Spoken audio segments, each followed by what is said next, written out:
ഇന്നത്തെ കാലത്ത് സ്വർണം ഒരു സുരക്ഷിതമായ നിക്ഷേപ മാർഗമായാണ് എല്ലാവരും കാണുന്നത്. വ്യക്തികളും സംഘടനകളും രാജ്യങ്ങളും ഇങ്ങനെയാണ് സ്വർണത്തെ കാണുന്നത്. അതിനാൽ തന്നെ ലോകമെമ്പാടുമുള്ള രാജ്യങ്ങൾ തങ്ങളുടെ കരുതൽ ശേഖരത്തിൽ സ്വർണത്തിന്റെ അളവ് കൂട്ടാനാണ് ശ്രമിക്കുന്നത്. ആഗോള സെൻട്രൽ ബാങ്കുകൾ 2024 നവംബറിലും സ്വർണ്ണ വിപണിയിൽ സജീവമായിരുന്നു എന്നാണ് വേൾഡ് ഗോൾഡ് കൗൺസിൽ പറയുന്നത്.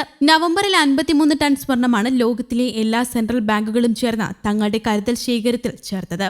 ആഗോള സാമ്പത്തിക അനിശ്ചിതത്വങ്ങൾക്കിടയിൽ സുസ്ഥിരവും സുരക്ഷിതവുമായ ആസ്തിയായ സ്വർണത്തെ ലോകരാജ്യങ്ങൾ കാണുന്നു എന്നാണ് ഇത് വ്യക്തമാക്കുന്നത്. ഇപ്പോൾ ഇന്ത്യ വാങ്ങിക്കൂട്ടുന്ന സ്വർണത്തിന്റെ കണക്കുകളാണ് പുറത്തുവരുന്നത്.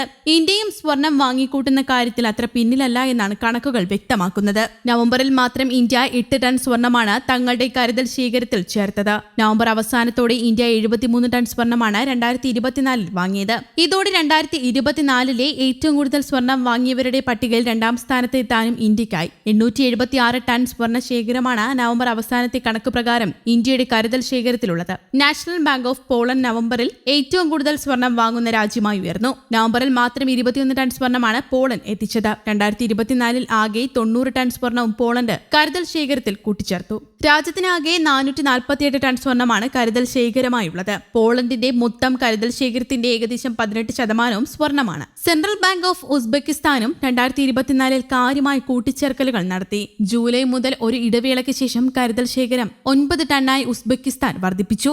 രാജ്യത്തിന്റെ കൈവശം ആകെ ഇപ്പോൾ ഉള്ളത് 382 ടൺ സ്വർണമാണ്. നാഷണൽ ബാങ്ക് ഓഫ് കസാക്കിസ്ഥാൻ നവംബറിൽ 5 ടൺ ചേർത്തു. ഇതോടെ മൊത്തം കരുതൽ ശേഖരം ഇപ്പോൾ 295 ടണ്ണായി ഉയർന്നു. പീപ്പിൾസ് ബാങ്ക് ഓഫ് ചൈന 6 മാസത്തെ ഇടവേളയ്ക്ക് ശേഷം സ്വർണം വാങ്ങുന്നത് പുനരാരംഭിച്ചു. 5 ടൺ കൂട്ടിച്ചേർത്ത ചൈനയുടെ കയ്യിൽ ഇപ്പോൾ ആകെ 2264 ടണ്ണായി മാറി. രാജ്യത്തിന്റെ കരുതൽ ശേഖരത്തിന്റെ 5% സ്വർണമാണ്. സെൻട്രൽ ബാങ്ക് ഓഫ് ജോർദാൻ നവംബറിൽ അതിന്റെ ഹോൾഡിംഗ്സ് 4 ടൺ വർദ്ധിപ്പിച്ചു. മൊത്തം കരുതൽ ശേഖരം 73 ടണ്ണായി ഉയർത്തുകയും ചെയ്തു. തുർക്കി സെൻട്രൽ ബാങ്ക് 3 ടൺ കൂട്ടിച്ചേർത്തു. ചെക്ക് നാഷണൽ ബാങ്ക് ഏകദേശം 2 ടൺ വാങ്ങുകയും മൊത്തം ഹോൾഡിംഗ്സ് വെറും 50 ടണ്ണായി ഉയർത്തുകയും ചെയ്തു. ബാങ്ക് ഓഫ് ഖാന അതിന്റെ ആഭ്യന്തര സ്വർണ്ണ പർച്ചേസ് പ്രോഗ്രാമിന്റെ ഭാഗമായി നവംബറിൽ 1 ടൺ കൂട്ടിച്ചേർത്തു. മൊത്തം കരുതൽ ശേഖരം 29 ടണ്ണായി. എന്നിരുന്നാലും ചില സെൻട്രൽ ബാങ്കുകൾ ഈ മാസത്തിൽ അവരുടെ സ്വർണ്ണ നിക്ഷേപം കുറച്ചു.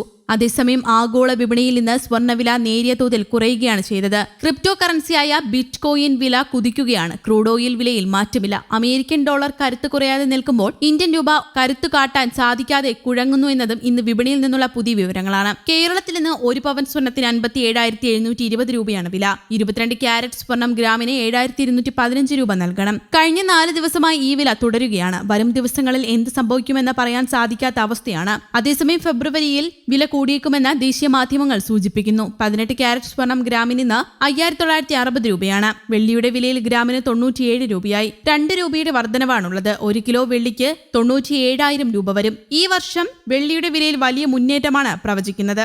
അതുകൊണ്ട് തന്നെ വെള്ളി ആഭരണങ്ങൾക്ക് ഹോൾ മാർക്കിംഗ് കൊണ്ടുവരാനുള്ള നീക്കത്തിലാണ് കേന്ദ്ര സർക്കാർ. നിലവിൽ സ്വർണത്തിന് മാത്രമാണ് ഹോൾ മാർക്കിംഗ് ഉള്ളത്. News desk Kerala Kaumudi.